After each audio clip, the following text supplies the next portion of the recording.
السلام علیکم ورحمۃ اللہ وبرکاتہ۔ بسم اللہ الرحمن الرحیم والصلاة والسلام علی رسولہ الکریم وعلی آلہ وصحبہ اجمعین، اما بعد۔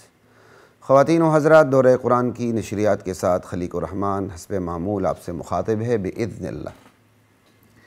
سپارہ نمبر 21 ہے، سورہ عنکبوت ہے اور سپارے کا آغاز ہے۔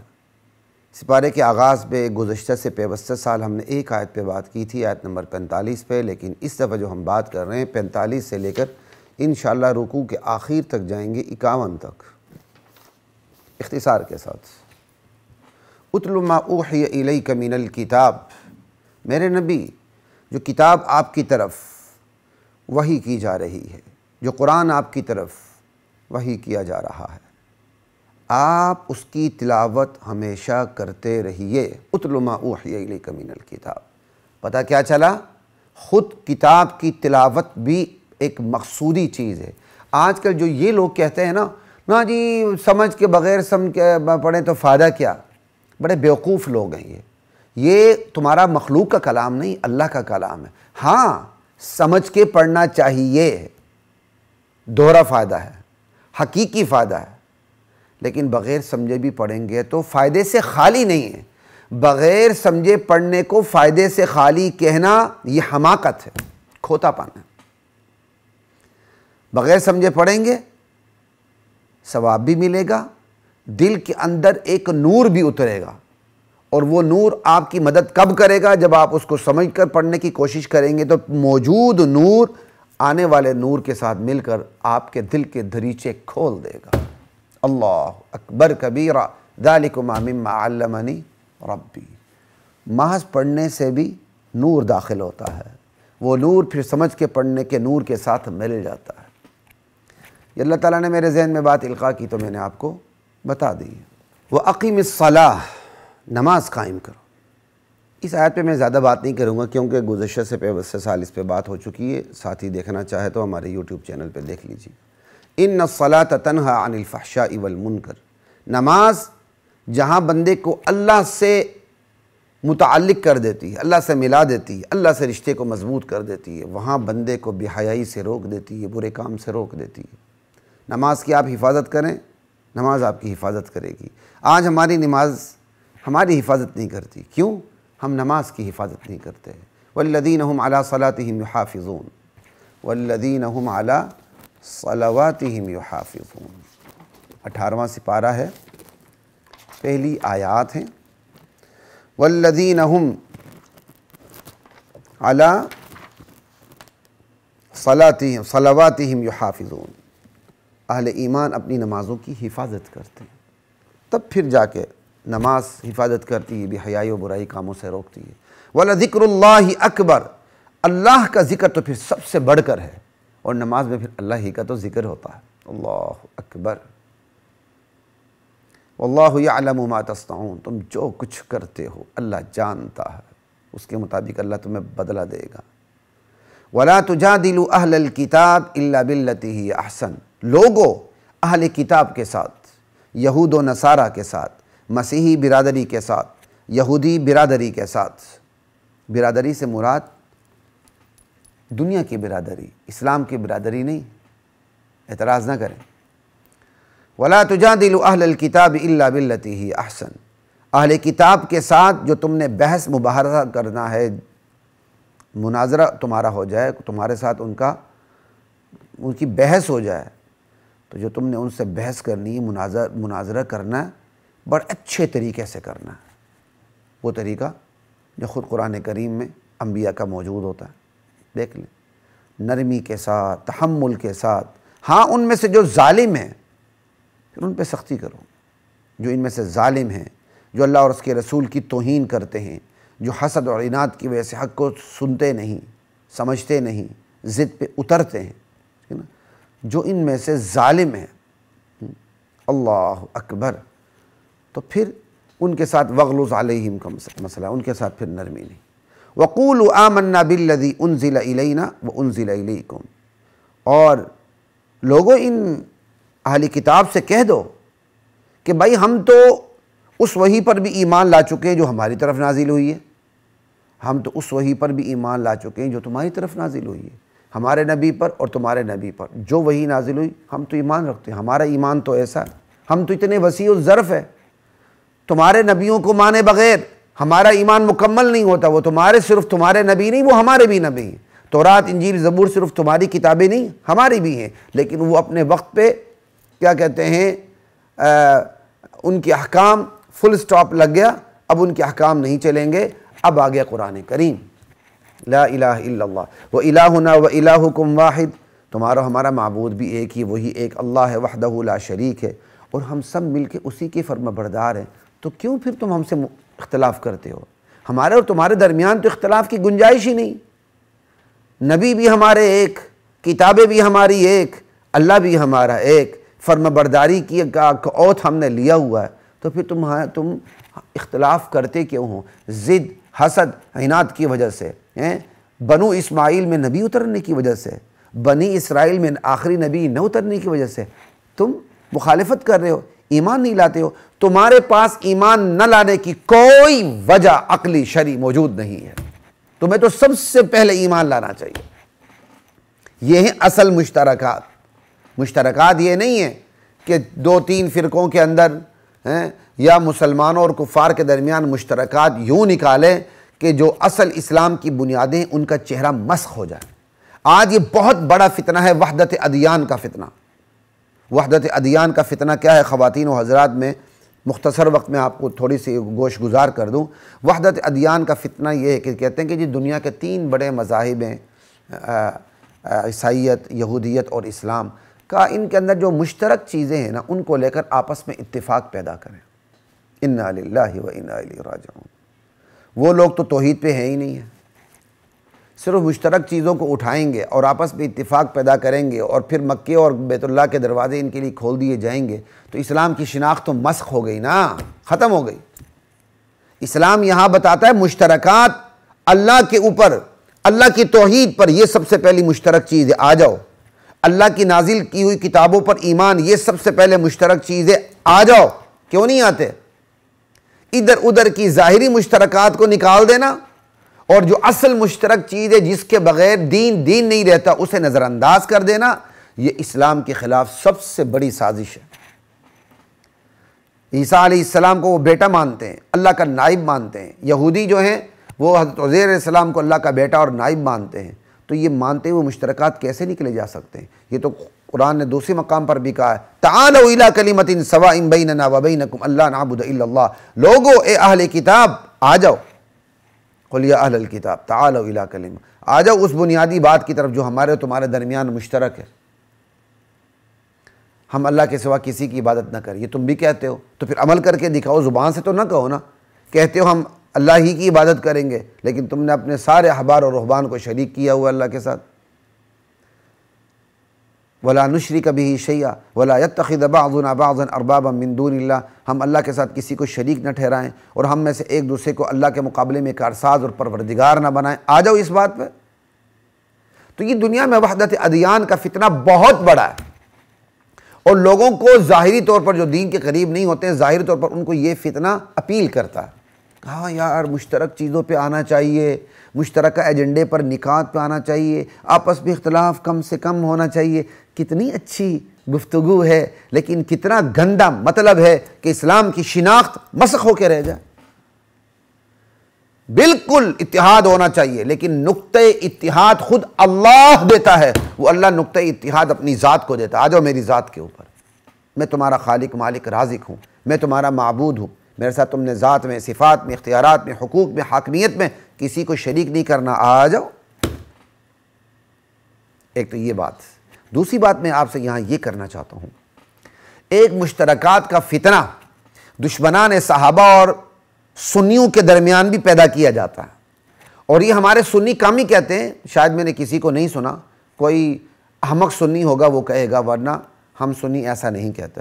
دشمنان صحابہ خصوصاً جب میڈیا کے اوپر آتے ہیں تو وہ بڑی اپنی شاطرانہ اور شیطانی چال چلتے ہوئے کہتے ہیں کہ جی ہمیں اپنی مشترک چیزوں پہ آنا چاہیے. اسی لیے وہ حسین سب کا ہے کا نعرہ لگاتے ہیں. ان بغیرتوں سے کہو ابو بکر سب کا نہیں ہے, عمر سب کا نہیں ہے, عثمان سب کا نہیں ہے, صحابہ سب کے نہیں ہیں. نہیں ہے تم ہمارے نہیں ہو. بات ہی ختم ہو گئی۔ لیکن یہ جرت کون کرے؟ لا الہ الا اللہ۔ کہتے جی آ جاؤ مشترکات پہ آ جاؤ۔ جناب ہمارے اور تمہارے درمیان کوئی مشترک چیز نہیں ہے، ہم تو تمہیں ابھی صرف دشمنان صحابہ کہتے ہیں۔ تمہارا ہمارا اختلاف توحید سے شروع ہوتا ہے، جو اللہ کی ذات و صفات، اللہ کی جو اختیارات ہے تم اپنے ائمہ کو دیتے ہو، ایک ہمارا تمہارا اختلاف اس کے بعد رسالت پہ شروع ہوتا ہے، تم اپنے اماموں کو نبیوں سے بڑھ کر سمجھتے ہو، اور ہمارے ہاں امام کو نبی سے بڑھ کر سمجھنا کفر ہے، اور اس کفر کو اسلام سمجھنا زندقیت اور ارتداد ہے۔ ہمارا تمہارا تیسرا اختلاف ختم نبوت کے اوپر ہے۔ تم ختم نبوت کے پر بظاہر ہاں ہاں کرتے ہوئے اللہ کے نبی آخری نبی ہے، تم کہتے ہو کہ نبی علیہ السلام کے بعد تمہارے اماموں پر بھی وحی آتی ہے، اور یہی ختم نبوت کا انکار ہے۔ چوتھے نمبر پر تمہارا ہمارا اختلاف صحابہ کی عظمت کے اوپر ہے۔ سمجھ آئی؟ ہمارا تو تمہارا کہیں رشتہ ملتا ہی نہیں ہے، کہیں بھی نہیں ملتا، نہ ولادت میں رشتہ ملتا ہے۔ تمہارے ہاں متع بھی ہے، ہمارے ہاں صرف نکاح ہے، باقی جو کچھ ہوتا ہے وہ زنا ہے۔ لونڈیاں ضابطہ موجود ہے، عمل نہیں ہو رہا، کیونکہ ہم اس وقت پوری دنیا میں دفاعی جنگ کر رہے ہیں، اقدامی جہاد نہیں کر رہے ہیں، تو حکمت عملی کے تحت ہمارے ہاں لونڈیاں بنائی نہیں جا رہی۔ ٹھیک، ہمارے ہاں تو تمہاری ولادت سے لے کر وفات تک کوئی رشتہ ہی نہیں ہے۔ تمہارے وہاں وفات میت کو نہلانے کے طریقے ہمیں معلوم نہیں ہے کہ کس طرح ڈڈا ڈالا جاتا ہے میت کے پیچھے۔ ہمارا تمہارا کہیں رشتہ ملتا ہی نہیں، نہ ہماری اذان تمہاری اذان سے ملتی ہے، نہ ہمارا کلمہ تمہارے کلمے سے ملتا ہے، نہ ہماری نماز تمہاری نماز سے ملتی ہے، نہ ہماری عبادت گاہ تمہاری عبادت گاہ سے ملتی ہے۔ سمجھ آئی؟ نہ ہمارے صحابہ تمہارے صحابہ سے ملتے ہیں۔ کیا مشترک ہے ہمارے اور تمہارے درمیان؟ ایویں اوپر کے ادھر ادھر کی مشترکات نکالنا اور ہمیں دھوکہ دینا۔ یاد رکھو خدا کی قسم، جس طرح تم ببانگ دوحل میدان میں آ چکے ہو، ہم بھی اب میدان میں آ چکے ہیں۔ تمہارا کفر، تمہاری زندیقیت، تمہارا ارتداد، تمہاری شیطانی اور شاطرانہ چالیں ہم اپنے لوگوں کو بتائیں گے، اور تمہاری شیطانی چالوں سے ہم اپنے لوگوں کی حفاظت کرنے کی بھرپور کوشش کریں گے انشاءاللہ۔ لا الہ الا اللہ واللہ اکبر۔ ہمارے تمہارے درمیان کوئی اتحاد نہیں ہو سکتا۔ اس لیے میں اپنے سنی بھائیوں سے کہتا ہوں، یہ لوگ آپ کی مسجدوں میں نماز پڑھنے آئیں، ان کو طریقے کے ساتھ مسجد سے باہر بھیج دیجیے گا کہ نہیں بھائی آپ اپنی عبادت گاہ میں جا کے نماز پڑھیں، ہمارے ہاں آپ کی نماز نہیں ہو سکتی۔ جو ابو بکر کا دشمن ہے وہ ہماری مسجد میں آ کر نماز پڑھے، جو یہ کہے کہ حضور کے بعد بھی ہمارے اماموں پر وحی آتی ہے وہ ہماری مسجد میں نماز پڑھے، کیوں پڑھے؟ اگر سنی بھائیوں یاد رکھو، مسلمانوں یاد رکھو، اگر تمہارے اندر یہ غیرت ہے اور ہونی چاہیے کہ مرزائی تمہاری مسجد میں قدم رکھے نماز نہ پڑھے، ورنہ ظاہری نماز تو مرزائیوں کی ظاہری نماز ہماری نماز یا کیا کہتے ہیں دشمنان صحابہ کی نماز سے زیادہ قریب ہے ہماری نماز کے۔ اگر محض نماز کو دیکھیں، وہ تقریباً مرزائی ہماری طرح نماز پڑھتے ہیں، لیکن ہم پھر بھی ان کو کیا کہتے ہیں؟ کافر، زندیق، مرتد۔ محض شکلیں دیکھنی ہے نا۔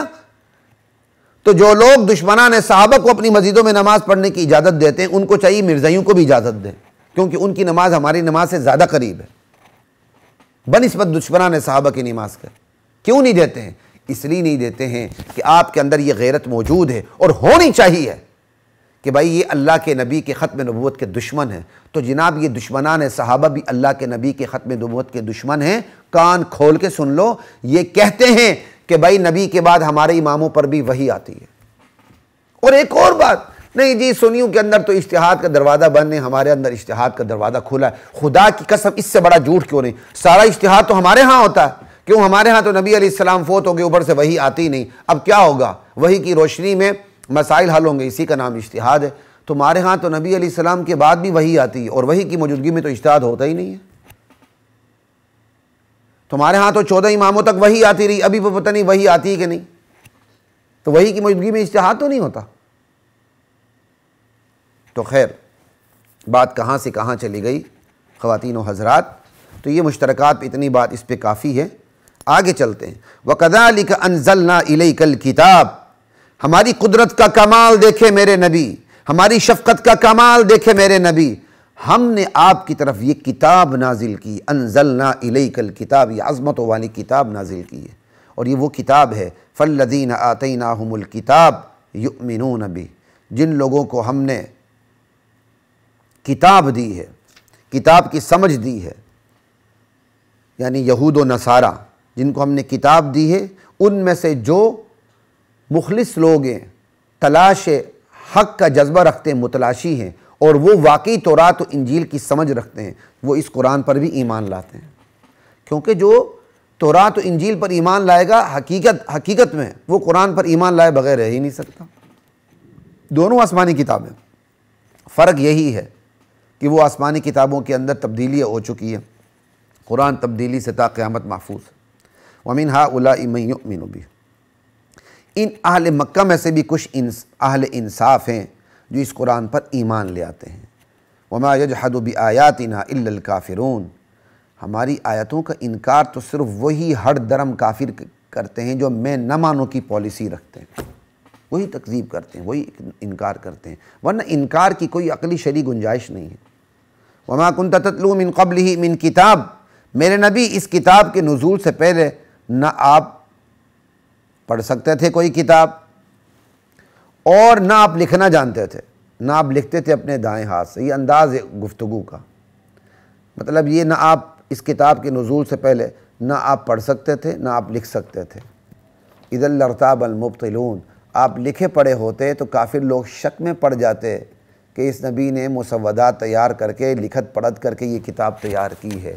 تو نبی کا امی ہونا نبی کا معجزہ ہے، نبی کا امی ہونا نبی کی خصوصیت ہے، اور نبی کا امی ہونا امت کے لیے رحمت ہے۔ کیوں؟ نبی امی ہوگا تو امت کو یقین آ جائے گا کہ چونکہ بھائی نبی تو لکھے پڑھے تو ہے نہیں، لہٰذا اتنی عظیم ترین کتاب اللہ کے سوا کوئی بھیج نہیں سکتا۔ لکھے پڑھے ہوتے تو شیطان ان کو شک میں ڈال سکتا تھا۔ تو نبی کا امی ہونا نہ صرف یہ نبی کی فضیلت اور اعجاز اور خصوصیت ہے، بلکہ امت کے حق میں رحمت ہے کہ پھر امت اس طرح شک کا شکار ہونے سے بچ جاتی ہے۔ کیا کمال کی بات ہے۔ بل هو آیات بینات فی صدور الذین اوتوا العلم، یہ قرآن جس کی آیتیں بالکل واضح ہیں، جس کی تعلیمات واضح ہیں، جس کا معجز ہونا واضح ہے، یہ تو اہل علم کے سینوں میں ہے، اللہ سینوں میں محفوظ ہے یہ آیات۔ یہ قرآن کی یہ آیت بتاتی ہے قرآن کی حفاظت اہل علم کے سینوں کے ذریعے کی گئی سب سے پہلے، اور لکھت پڑھت کے سفینے تو بعد میں آئے، سینے اس کی حفاظت کا ذریعہ بنے۔ اللہ اکبر، لا الہ الا اللہ۔ آج لوگ کہتے ہیں، بیوقوف اور احمق کھوتے قسم کے لوگ کہتے ہیں بعض کہ تو اللہ تعالیٰ نے قرآن کی حفاظت کی ذمہ داری لی، تم کون ہوتے ہو میدان میں اترنے والے؟ پھر جناب اللہ تعالیٰ نے رزق کی ذمہ داری بھی لی ہے، تم کون ہوتے ہو منہ کھولنے والے، ہاتھ پاؤں مارنے والے؟ بیٹھو نا آرام سے۔ کیوں کھولتے ہو منہ کھانا کھانے کے لیے؟ کیوں کھولتے ہو منہ پانی پینے کے لیے؟ کیوں ہاتھ پاؤں مارتے ہو روزی روٹی کے لیے؟ نہ مارو، اللہ تعالیٰ نے ذمہ داری لی۔ وَمَا مِن دَابَّةٍ فِي الْأَرْضِ إِلَّا عَلَى اللَّهِ رِزْقُهَا، بھائی اللہ کی ذمہ داری کا مطلب یہ اللہ اس ذمہ داری کو دنیا کے دارالاسباب کی سطح پہ پوری کرتے ہیں۔ بات سمجھ آ رہی ہے؟ ذمہ داری لینے کا مطلب یہ کہ تم ہاتھ پاؤں ہلاؤ اور انشاءاللہ روزی ملے گی۔ یہاں بھی ذمہ داری کا مطلب کیا ہے؟ یہ ذمہ داری دنیا کے دارالاسباب کی سطح پہ پوری کی گئی ہے۔ یہ ذمہ داری اللہ تعالیٰ نے یوں پوری کی ہے کہ اس کی حفاظت کے لیے اللہ تعالیٰ نے اپنے خاص نمائندے چن لیے ہیں، حافظوں کی شکل میں اور علماء کی شکل میں، اور اس کے اندر جو درار ڈالنے کی کوشش کرے گا وہ ناقابل معافی جرم ہوگا، اسے چھوڑا نہیں جائے گا۔ بل هو آیات بینات فی صدور الذین اوتوا العلم وما یجحد بآیاتنا الا الظالمون، ہماری آیات کا انکار تو صرف بے انصاف لوگ کرتے ہیں۔ اللہ اکبر۔ وقالوا لولا انزل علیہ آیات من ربہ، یہ لوگ بطور اعتراض کہتے ہیں اگر آپ سچے رسول ہیں تو آپ پر رب کی طرف سے نشانیاں معجزے کیوں نہیں اترتے، یعنی فرمائشی معجزے جو ہم کہیں وہ نشانی اترے آپ پر۔ تو میرے نبی آپ کہہ دیں قل انما الآیات عند اللہ، یہ نشانیاں یہ معجزے یہ تو اللہ کے پاس ہے، اس کی نسبت اللہ سے مجھ سے نہیں ہے، اللہ چاہے گا دکھلائے گا ورنہ نہیں۔ وَإِنَّمَا أَنَا نَذِيرٌ مُبِينٌ، میرا منصب تو نذیر مبین کا ہے کہ میں تمہیں انجام بس سے کھلا ڈرانے والا بنا کے بھیجا گیا ہوں۔ جہاں تک نشانی کی بات ہے، اولم یکفہم انا انزلنا علیک الکتاب یتلی علیہم، کیا یہ نشانی ان کے لیے کافی نہیں کہ قرآن جیسی عظیم ترین کتاب ہم نے آپ پہ نازل کی ہے جو ان کے سامنے پڑھی جاتی ہے؟ اس سے بھی بڑا کوئی معجزہ ہے؟ اگر یہ واقعی کہتے ہیں کوئی معجزہ، تو قرآن سے تو بڑا کوئی معجزہ نہیں، مانیں کیوں نہیں مانتے ہیں؟ اصل میں یہ ہٹ دھرم ہے بس، اور کچھ بھی نہیں۔ ان فی ذلک لرحمہ، اس قرآن کے اندر اہل یقین کے لیے رحمت اور نصیحت ہے۔ لرحمۃ و ذکریٰ لقوم یؤمنون، 21واں سپارہ 45 سے 51 آیات تک بات ہوئی۔ خواتین و حضرات، ہم آگے چلتے ہیں 22ویں سپارے کی طرف، اور 22ویں سپارے میں ہم بات کریں گے سورہ سبا ہے، آیت نمبر 31 سے 39 تک۔ لا الہ الا اللہ۔ وقال الذین کفروا لن نؤمن بهذا القرآن، یہ کافر لوگ، یہ مشرک لوگ، یہ آپ سے کہتے ہیں لن نؤمن بهذا القرآن، ہم اس قرآن پر ایمان لانے والے ہرگز نہیں، ہم ہرگز اس قرآن پہ ایمان نہیں لائیں گے۔ اللہ اکبر۔ اور نہیں اس قرآن سے پہلے جو کتابیں اتری نہ ہم اس کو مانیں گے۔ گردن میں سریہ دیکھیں، قبائلیوں کی گردن میں سریہ آتا ہے نا تو توڑنا مشکل ہو جاتا ہے، اور جس کی گردن میں سریہ آ جائے اور نکلے نا، اللہ اوپر سے لینٹر ڈال دیتے ہیں، یاد رکھیے۔ ولا بالذی بین یدیہ، اللہ اکبر۔ اچھا یہ نہیں مانیں گے تو ان کے نہ ماننے سے سزا جزا کا عمل رک جائے گا، آتی قیامت رک جائے گی، اور ان کا کوئی حساب کتاب نہیں ہوگا۔ اچھا یہ کہتے ہیں ہم نہ مانیں، بس ان کا زور چل گیا، نہ مانے بیٹھیں، شتر بے مہار بنے، جو مرضی کریں، اور نہ ماننے سے ان پر عائد ذمہ داری ختم ہو جائیں گی۔ نہیں، وَلَوْ تَرَىٰ إِذِ الظَّالِمُونَ، میرے نبی کاش آپ دیکھتے جب یہ ظالم لوگ موقوفون عند ربہم اپنے پروردگار کے سامنے حاضر کیے جائیں گے، حساب کتاب کے لیے کھڑے کیے جائیں گے۔ موقوفون عند ربہم یرجع بعضهم الی بعض القول، ان میں سے ہر ایک دوسرے کی بات کا رد کر رہا ہوگا، یعنی ایک دوسرے کی بات کا، یہ ایک دوسرے کی باتوں کو رد کر رہے ہوں گے، اللہ ایک دوسرے کی تردید کر رہے ہوں گے۔ یرجع بعضهم الی بعض القول یقول الذین استضعفوا، جو ایک دوسرے کی بات کی تردید کریں گے، اللہ تعالیٰ نے اپنے علم کے زور پر اس کا ایک نقشہ ہمارے سامنے وقت سے پہلے رکھ دیا ہے کہ میرے بندو، جب قیامت کا دن ہوگا میرے پاس سارے آئیں گے، جن کی مانی گئی رسولوں کے مقابلے میں وہ بھی آئیں گے، جنہوں نے مانی رسولوں کو چھوڑ کر دوسروں کو وہ بھی آئیں گے، پھر یہ ماننے والے اور جن کی مانی گئی وہ آپس میں ایک دوسرے کے ساتھ تکرار کریں گے، بحث مباحثہ کریں گے۔ میرے بندو، اپنے علم کے زور پر اس تکرار کو، اس بحث مباحثہ کو تمہارے سامنے رکھنے لگا ہوں قرآن کریم کے اندر، پڑھ لو، سن لو، سہ لو، سمجھ لو، اور اس انجام میں بد سے اپنے آپ کو بچا لو۔ لوگوں سننے کی عادت ڈالیں، قیامت کے دن جو بندہ ہائے کاش کرے گا نا، جو پچھتائے گا، پشیمانی ہوگی، وہ اس پر ہوگی لو کننا نسمع، ہائے کاش ہم دین کی بات کو سن لیتے۔ سننے کی عادت ڈالیں، سننے کی عادت سے سہنا آ جاتا ہے، کیونکہ ہر بات تو آپ کے مزاج کے مطابق تو نہیں ہوگی، لیکن جب آپ سنیں گے سہنا آ جائے گا، جب سہنا آ جائے گا سمجھنا آ جائے گا، جب سمجھنا آ جائے گا ایمان آ جائے گا، ایمان آ جائے گا اللہ کی رضا مل جائے گی۔ وَرِضْوَانٌ مِّنَ اللَّهِ اکبر، اللہ کی رضا سے بڑھ کے تو کوئی چیز ہے ہی نہیں ہے۔ جب اللہ مل گیا تو پھر ساری اللہ کی کائنات بھی بندے کو مل جاتی ہے۔ اللہ اکبر۔ وہ وہی بات ہوئی نا، ایک بادشاہ نے ترنگ میں آ کے کہا ارے آج میں مستی میں ہوں، ٹھیک، تم جس مرضی چیز پہ ہاتھ رکھ دو وہ تمہاری ہو گئی۔ درباریوں نے دوڑ لگا دی، وزیروں نے دوڑ لگا دی، کوئی کسی ہیرے جواہرات کے برتن پہ ہاتھ رکھ رہا ہے، کوئی کس پہ ہاتھ رکھ رہا ہے، کوئی کس پہ ہاتھ رکھ رہا ہے۔ بادشاہ کی لونڈی جو اس کے پاس کھڑی تھی ہوا دے رہی ہوگی اس کو، ٹھیک، وہ بادشاہ کی سلامت کے پاس ہی کھڑی رہی۔ بادشاہ نے کہا ارے پگلی تو بھی دوڑ لگا دے، یہ ہیرے جواہرات سب لوٹ رہے ہیں لوگ، تو بھی جا کے اپنا حصہ لے لے۔ لونڈی نے بادشاہ سلامت کے کاندھے پر ہاتھ رکھ دیا، کہا بادشاہ سلامت نہ، میں نے آپ پہ ہاتھ رکھ دیا۔ کہا نا جس پہ ہاتھ رکھ دیں اس کی ہو گئی، میں نے آپ پہ ہاتھ رکھ دیا۔ آپ میرے ہوگے، یہ ساری سلطنت میری ہوگی۔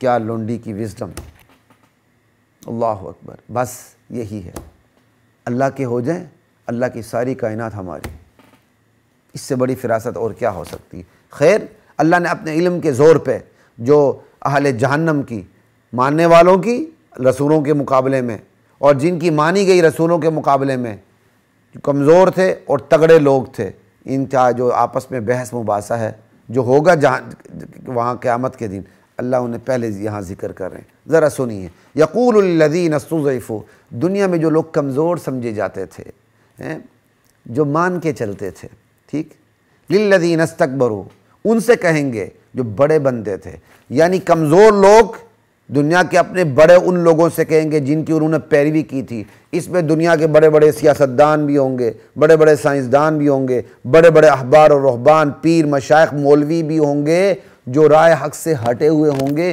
لوگوں نے ان کی بات مانی ہوگی۔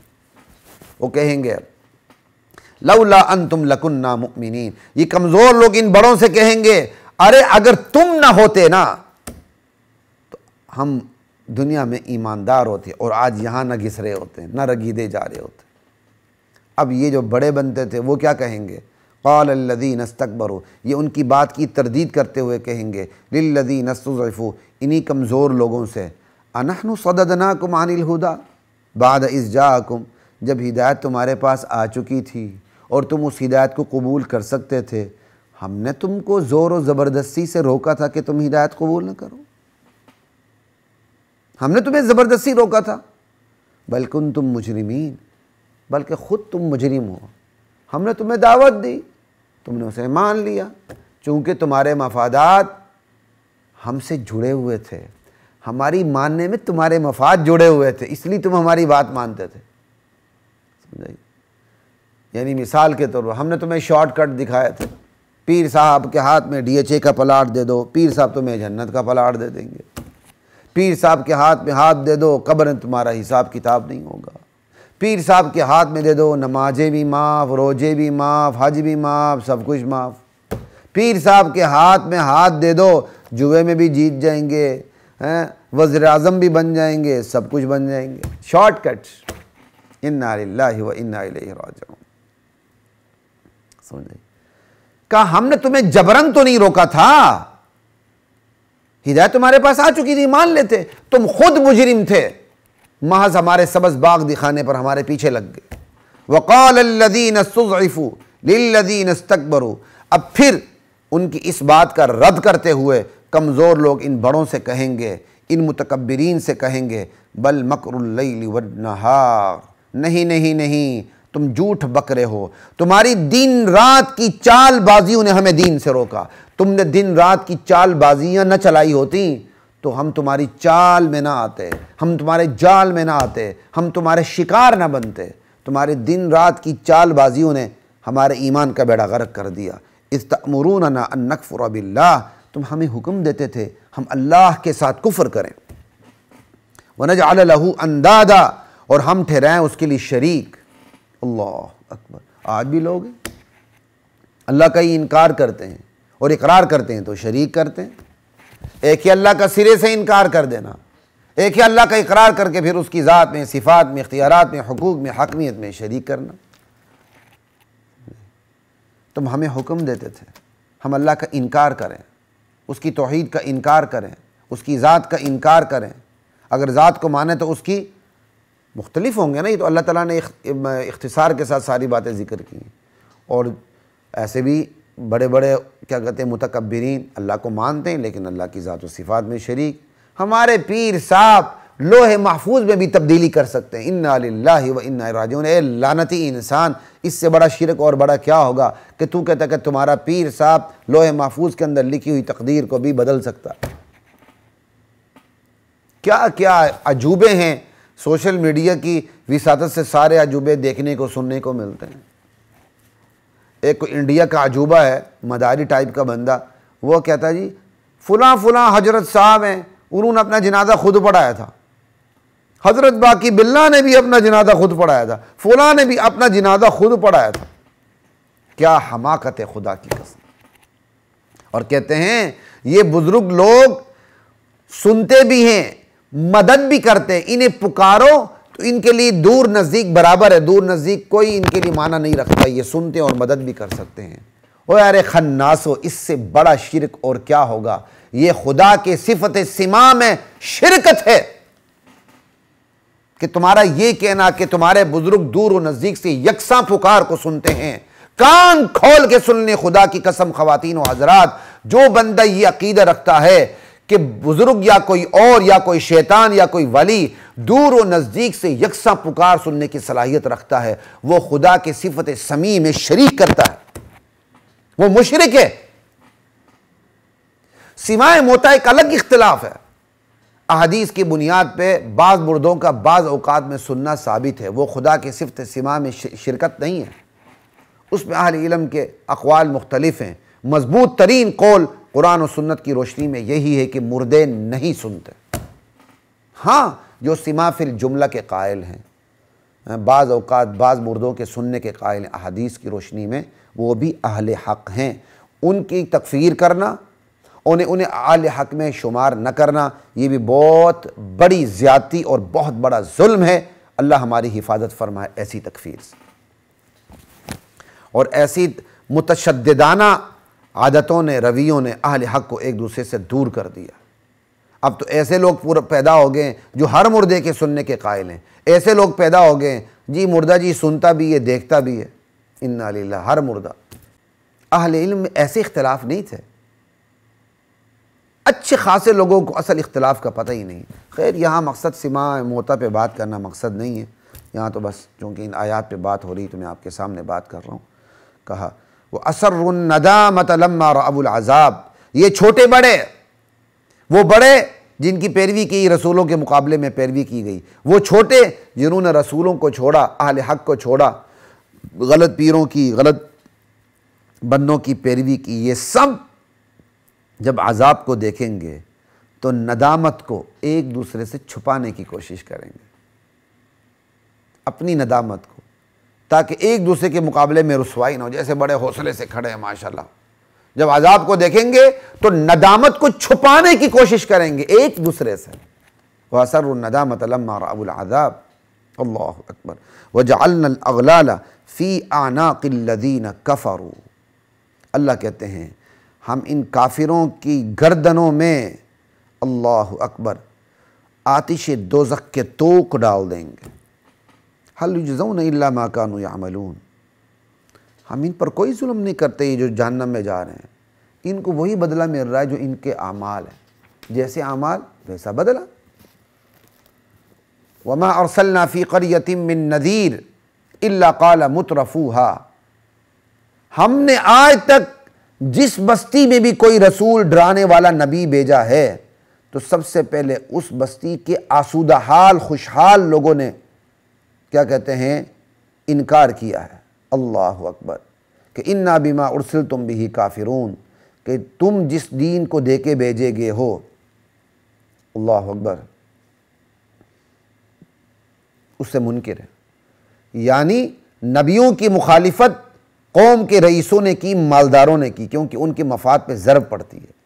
گزشتہ جمعے، یہ جو ابھی جمعہ گزرا، اس پر ہم نے اس پہ قوم داعی کا مزاج اور قوم کی نفسیات پر تفصیل سے اس میں بات کی ہے، سننا چاہیں تو آپ اس ویڈیو کو ضرور دیکھ لیجیے گا۔ اللہ اکبر، اللہ کہتے ہیں ہم نے کوئی بھی ڈرانے والا رسول جو بھیجا ہے، اللہ اکبر، تو اس کے بارے میں بستی کے خوشحال لوگوں نے یہی کہا ہے کہ جس دین کو دے کر تم بھیجو گے ہم اس کے منکر ہیں، ہم انکاری، ہم نہیں مانتے۔ اور ساتھ یہ بھی کہتے ہیں آگے سے، یہ بھی انہوں نے کہا وَقَالُوا نَحْنُ أَكْثَرُ أَمْوَالًا وَأَوْلَادًا، نبیوں سے ہم مال میں بھی تم سے بڑھ کے، اولاد میں بھی تم سے بڑھ کے۔ اگر اللہ ہم سے راضی نہ ہوتا اور ہم یہ شرک کر رہے ہوتے، ہم کفر کر رہے ہوتے اور اللہ ہم سے ناراض ہوتا تو ہمیں مال ملتا، ہمیں اولاد ملتی۔ ہمارے پاس مال ہونا، ہمارے پاس اولاد ہونا اور مال و اولاد میں تم سے بڑھ کے ہونا، یہ دلیل ہے کہ ہمارا اللہ ہم سے راضی ہے۔ وَمَا نَحْنُ بِمُعَذَّبِينَ، چونکہ اللہ ہم سے دنیا میں راضی ہے، اللہ اکبر، تو اس لیے آخرت میں وہ ہمیں عذاب کیوں دے گا؟ کبھی نہیں دے گا۔ اور یہ تو آخرت ان لوگوں کے بارے میں جو آخرت کو مانتے ہیں. جو آخرت کو نہیں مانتے تو پھر یہ آیت ان پر اس طرح فٹ ہوگی کہ آخرت نام کی کوئی چیز ہو بھی گی تو ہمیں عذاب نہیں ہوگا. لا الہ الا اللہ. قل ان ربی یبسط الرزق لمن یشاء ویقدر. میرے نبی آپ کہہ دیں ارے تم رزق کی بنیاد پر، مال اور اولاد کی کثرت کی بنیاد پر، اور ہم سے مال و اولاد تمہارے پاس زیادہ ہے، اس فوقیت کی بنیاد پر تم نے یہ پیمانہ بنا لیا کہ تو خدا تم سے راضی ہے. انا للہ و انا الیہ راجعون. خدا کی راضی ہونے کا یہ پیمانہ ہے تمہارے پاس کہ تمہارے پاس مال بھی ہم سے بڑھ کر ہے، تمہارے پاس اولاد بھی ہم سے بڑھ کر ہے. انا للہ و انا الیہ راجعون. ارے بھائی یہ دنیا کی زندگی میں تو اللہ تعالیٰ جسے چاہے روزی فراخ دیتا ہے، کشادہ دیتا ہے، جسے چاہتا ہے کم دیتا ہے، نپا تولا دیتا ہے. یہ کوئی پیمانہ نہیں ہے. جسے چاہتا ہے، کئی دفعہ کافروں کو اللہ زیادہ دے دیتے ہیں، مسلمانوں کو کم دیتے ہیں. لیکن آخرت میں جو اجر ہے وہ صرف فرما برداروں کے لیے. دنیا کے اجر کو دیکھ کر تم خدا کی نعمتوں کو تم خدا کے راضی ہونے کا پیمانہ نہ بناؤ. آخرت میں جس کے پاس نعمتیں ہوں گی نا وہ خدا کی رضا کا پیمانہ ہے. دنیا کی نعمتوں کا ہونا خدا کے راضی ہونے کا پیمانہ نہیں ہے. لیکن وَلَكِنَّ أَكْثَرَ النَّاسِ لَا يَعْلَمُونَ. اکثر لوگ اس حقیقت کو نہیں جانتے کہ بھائی دنیا کی نعمتیں خدا کی رضامندی کا پیمانہ نہیں ہے، صرف آخرت کی نعمتیں خدائی رضامندی کا پیمانہ ہے. اس حقیقت کو اکثر لوگ نہیں جانتے. کتنی کمال کی بات اللہ تعالیٰ نے کی. وَمَا أَمْوَالُكُمْ وَلَا أَوْلَادُكُمْ بِالَّتِي تُقَرِّبُكُمْ عِنْدَنَا زُلْفَى. یاد رکھو نہ تمہارے مال ایسے ہیں، نہ تمہاری اولاد ایسی ہے کہ وہ تمہیں ہمارے قریب کر دیں. یعنی نہ تمہارے مال ہمیں تمہارے قریب نہ تمہارے مال تمہیں ہمارے قریب کر سکتے ہیں. اللہ کہہ رہے ہیں نہ تمہاری اولاد تمہیں ہمارے قریب کر سکتی ہے. ہاں الا من آمن وعمل صالحا. البتہ جو ایمان لے آئے، میدان عمل میں اترے، اعمال صالحہ کرے تو انہیں ان کی اعمال کا دگنا بدلہ ملے گا. یہ چیز تمہیں ہمارے قریب کرے گی. کیا مطلب؟ تمہارا ایمان، تمہارے اعمال صالحہ، یہ چیز تمہیں ہمارے قریب کریں گے. محض تمہاری اولاد اور تمہارا مال تمہیں ہمارے قریب نہیں کر سکتا. وَهُمْ فِي الْغُرُفَاتِ آمِنُونَ. ایمان اور اعمال صالح والی وہ لوگ ہوں گے جو جنت کی بڑی بڑی عمارتوں میں، محلات میں، بالا خانوں میں عیش کریں گے، امن کے ساتھ ہوں گے وہاں. لا الہ الا اللہ. کتنی بڑی بات اللہ نے فرمائی. وَالَّذِينَ يَسْعَوْنَ فِي آيَاتِنَا مُعَاجِزِينَ. وہ لوگ جو ہماری آیتوں کی تردید میں دوڑ دھوپ میں لگے ہوتے ہیں کہ کسی طرح اللہ کی آیات کو نیچا دکھائیں، اللہ کی آیات کو ہرانے کی کوشش کریں، اسی دوڑ دھوپ میں کوششوں میں لگے ہوتے ہیں کہ خدائی آیات کو نیچا دکھانے کی کوشش کریں. آج بھی ایسا ہی ہے. خدا کے قانون کو نیچا دکھانے کی کوشش کرتے ہیں ریاستی سطح پر، انفرادی سطح پر خدائی احکام کو نیچے دکھانے کی کوشش کرتے ہیں، اجتماعی سطح پر خدا کی آیات کو نیچے دکھانے کی کوشش کرتے ہیں. یہ پردہ پرانا حکم تھا، یہ فلاں حکم پرانا حکم تھا، یہ آج کے دور میں ایسا نہیں چل سکتا. انا للہ و انا الیہ راجعون. یا شرک پر خدا کی آیات کو پیش کرنا، وہ جو خدا کی آیات موجود ہیں ان کی تردید کرنا، خدا کی آیات کو شرک پر غلط طریقے سے پیش کرنا، یہ سب کیا ہے؟ خدا کی آیات کو ہرانے کی کوشش، نیچے دکھانے کی کوشش ہے. صاف صاف آیت ہے. اللہ کے نبی کہتے ہیں میں غیب نہیں جانتا. پھر بھی کوئی کہے اللہ کے نبی عالم الغیب ہیں تو اس کا مطلب آپ قرآن کی آیات کو نیچے دکھانے کی کوشش کریں. صاف صاف اللہ کہتا ہے حاضر ناظر میں ہوں. یہ میرا تعارف ہے کہ میں اپنی قدرت اور علم سے ہر جگہ موجود ہوں. ما یکون من نجوى ثلاثة الا هو رابعهم ولا خمسة الا هو سادسهم. آپ اللہ کے علاوہ کسی نبی ولی پیر فقیر کو بھی حاضر ناظر سمجھیں تو اس کا مطلب آپ اللہ کی آیات کو نیچے دکھانے کی کوشش کر رہے ہیں. اللہ کا حکم ہے ان الحکم الا للہ. حاکمیت صرف مجھے جچتی ہے، حکم میرا چلے گا. الا لہ الخلق والامر. خلقت میری، مخلوق میری پیدا کردہ، میری مخلوق پہ حکم صرف میرا چلنا چاہیے. اور تم اللہ کی مخلوق پہ اپنا حکم چلانے کی کوشش کرتے ہو کہ انسان پر انسان کا حکم چلے گا. Government of the people, by the people and for the people. یہ کیا ہے؟ یہ خدا کی آیات کو نیچے دکھانے کی کوشش، ہرانے کی کوشش. اور اللہ تعالیٰ نے کہا، اللہ تعالیٰ کے نبی نے کہا لن یفلح قوم ولوا امرہم امرأ، وہ قوم ہرگز ہرگز ہرگز فلاح نہیں پا سکتی جس کے اہم ترین معاملات عورت کے سپرد ہو جائیں۔ تم عورت کو حکمران بنا کے، وزیر اعلیٰ بنا کے، وزیر اعظم بنا کے، انتخابی میدان میں اتار کے خدا کی آیات کو تم نیچے دکھانے کی کوشش کرتے ہو، تمہاری خیر نہیں ہوگی اگر تم نے توبہ نہیں کی تو۔ لا الہ الا اللہ واللہ اکبر۔ یہی ہے وہ لوگ جو ہماری آیات کی تردید میں، انہیں نیچے دکھانے کی کوشش میں، فی آیاتنا معاجزین اولئک فی العذاب محضرون، یہی لوگ جہنم میں اوندے منہ ڈالے جائیں گے۔ اللہ اکبر۔ عذاب دوزخ میں یہی لوگ دھکیلے جائیں گے، عذاب میں حاضر کیے جائیں گے۔ اولئک فی العذاب محضرون۔ اللہ ہمیں آیات کی تردید سے بچائے۔ کوئی آیات کی تردید عقیدتاً کرتا ہے اور کوئی آیات کی تردید عملاً کرتا ہے۔ عملاً کوئی تردید ہو جائے، بندہ دائرہ اسلام سے نکلتا تو نہیں ہے، لیکن عقیدتاً تردید ہو جائے، وہ دائرہ اسلام سے اس کی چھٹی ہوتی ہے، یا وہ بندہ مسلمان ہی نہیں ہے لیکن دن رات وہ خدائی آیات کو، احکام کو نیچے دکھانے کی کوشش کرتا ہے، اپنا ورلڈ آرڈر پاس کرنے کی کوشش کرتا ہے، دنیا پہ لاگو کرنے کی کوشش کرتا ہے۔ وہ کہتا ہے انسان پر انسان کی حکمرانی، وہ اللہ کو مرکزی جگہ دینے کو تیار ہی نہیں ہے۔ تو یہ سارے لوگ کیا ہیں؟ خدائی آیات کو ہرانے کی کوششوں میں لگے ہوئے ہیں، لیکن یہ آج تو اللہ انہیں برداشت کر رہا ہے، کل یہ سارے اوندے منہ جہنم میں دھکیل دیے جائیں گے۔